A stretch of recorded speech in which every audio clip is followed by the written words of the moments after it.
People have often asked me what it was like working in the district attorney's office, and the best analogy I can make is it was for a doctor working in an emergency room. Cases would come in fast and furiously. Every day there was a whole new batch of cases. And we had to spend a tremendous amount of time sorting through them, prioritizing cases, basically to some degree doing triage. And cases that weren't going to make it, we had to get rid of them early, and then we could focus on the ones that we considered to be serious and individuals who were a danger to the community. You know, many police officers have expressed frustration with these cases not being prosecuted. I always made an effort to talk to them and explain why I was taking a certain plea or why a case would be dismissed. I asked them not to lose heart. The prosecutors are as frustrated by the lack of resources as they are by the lack of these cases being prosecuted.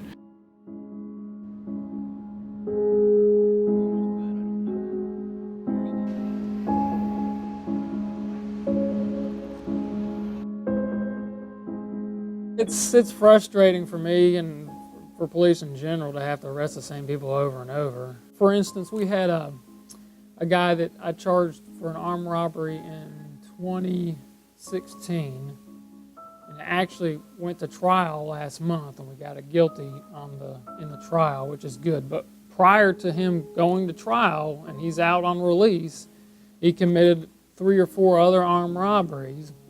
And my partner actually caught a couple of those cases and ended up solving them. It's the same guy that I charged in 2016, and here he is. He's not in jail. He was on an electronic monitoring device for a while. He cut that off, just went on a robbery spree. So it's stuff like that you know, I don't know if you can necessarily fault the DA's office for that. I mean, they're in the process of doing stuff. We're in the process of you know, taking this to trial.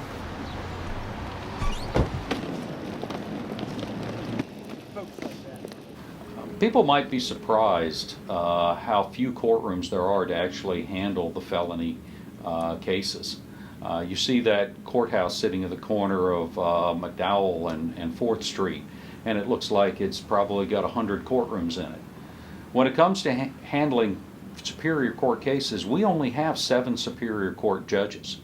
3 of them are assigned over in civil court, which leaves 4 for criminal court. We use 1 courtroom to do nothing but take guilty pleas. 1 courtroom to handle just the probation violations, which then ultimately comes down to giving us only 2 courtrooms to try these felony cases. If funding resources were fuel to a vehicle, or we are fueling a Model T in a 4x4 economy, and that occurrence can't dissuade me from what my responsibilities are, is try like hell to hold people accountable who do bad things to people.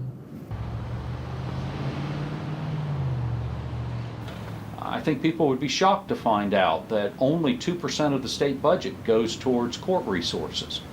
Now that's quite a drop from when I started practicing law almost 40 years ago. 4% of the state budget was allocated to the court system. We haven't had an increase in the number of felony jury trial judges in almost 15 years. But our city continues to grow. The number of crimes continue to grow. We just don't have the places to try the cases that we need. Unfortunately, when we lacked resources, we ended up having to dismiss some cases that really were viable and we really would like to have gone forward with. If we have decided to dismiss a case, that's an extremely serious thing, because not also attached to that is somebody in our office picking up a phone and talking to a crime victim and telling them that we know this horrible thing happened to you, but we lack the evidence to be able to carry this case in court. And I would not be shocked if probably 5 out of 10 times they call that prosecutor everything but a child of God. And I understand why they would, because I'd be mad. I have been mad when it's my neighborhood and when it's my house and when something's happened to us, something's happened to my family. I understand why someone would be upset by that.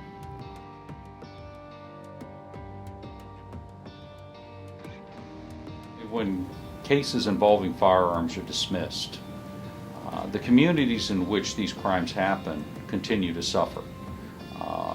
The person gets out, they get another firearm, they're back out there robbing, intimidating people.